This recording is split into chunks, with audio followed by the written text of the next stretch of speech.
Hello everyone, my name is Kirill. You are on the AutoAdviser channel. Today we will talk about the air conditioner compressor. And I want to immediately point out an important thing. You can't just take and replace the compressor. Let's look at how the air conditioning system works in a car. From the point of view of the energy conservation law, we simply take part of the heat from the car and transfer it to the outside. By the way, we talked about this in a different video. There is an interesting phenomenon. When the liquid evaporates, it takes away part of the heat. For example, if you cover your hand with pure alcohol, you will feel it getting cooler, since the alcohol will cool your hand when it evaporates. If you would like to watch the whole video, the link will appear at the end of this video. And now let's talk about the compressor. We have a magic box here containing a real compressor.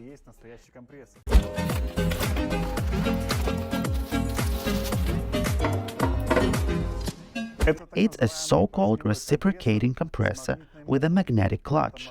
Here is this black magnetic clutch. In general, the compressor is designed to suck in the gaseous refrigerant, compress it, and feed it further to the condenser.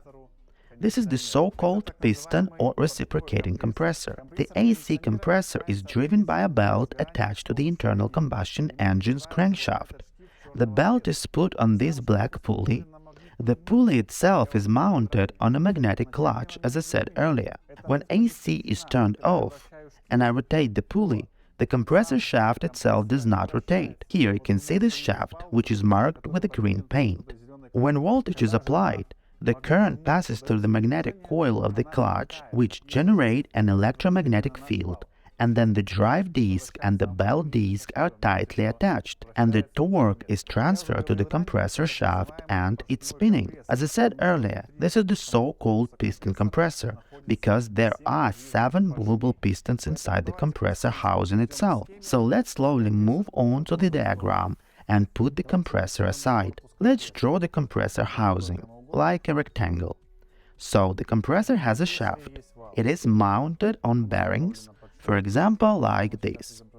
And on the right side there is a compressor pulley, which is mounted on a magnetic clutch, like this. A belt is directly put on this pulley, which is further connected to the internal combustion engine. Inside the compressor itself there are pistons. Now I will draw 2 pistons.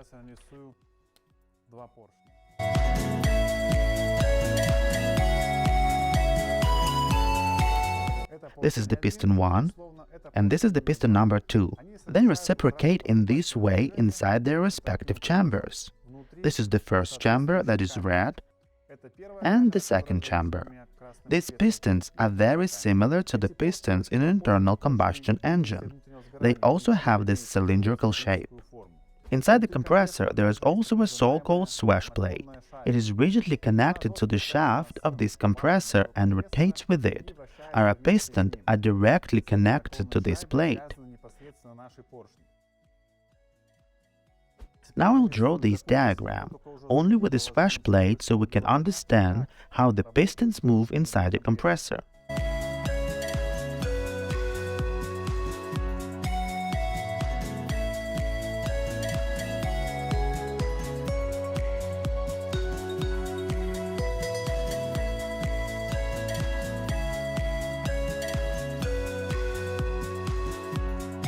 Let's imagine that this blue swash plate made a turn on the shaft and settled in this position. Then in this case, the upper piston will move to our left. From this initial state, it will move to the left. And the lower piston will move to the right. That is, the initial state was this, and then this. It turns out that due to the rotation of this swash plate, the pistons move and reciprocate.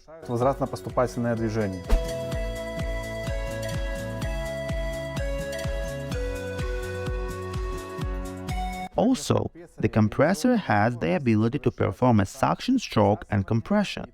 So the compressor sucks in the vaporous refrigerant and compresses it, while the temperature rises to 80–90 degrees. In order for the pistons inside the compressor to work, lubrication is required in these places. And now I want to talk more specifically about lubrication. In fact, this is because of one of the most common compressor failures, when the piston group wears out due to the lack of lubrication. During the wear of the piston group of the compressor, wear particles can get into the air conditioning system, into all the tubes, the evaporator, the condenser. So if the compressor fails precisely because of wear, and if you just take and put another compressor, then this new compressor will get wear particle of the old one, and the new compressor will fail again. That is why at the beginning of this video I said you can't just take and replace the compressor without knowing the reason for its breakdown. I wonder what the manufacturer says about it. Let's see the instructions. It is clearly written here that it is necessary to find out and eliminate the cause of the malfunction of the old compressor, then clean it in case of contamination.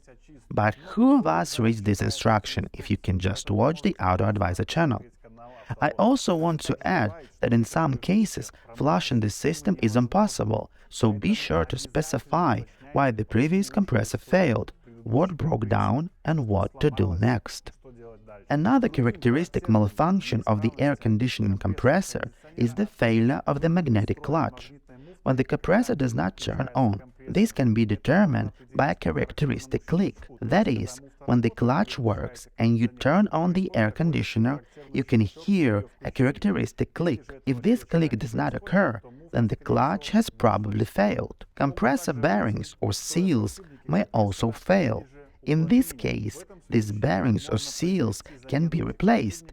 And as I said at the beginning, wear of the compressor piston group is also one of the main failures. By the way, in order to choose good quality spare parts for the air conditioning compressor, evaporator, condenser, and much more, visit our website autoostrov.by. I hope this video was useful to you. If you have any questions, ask them in the comments, and I will answer them. This is the AutoAdviser channel. All the best to you and see you soon.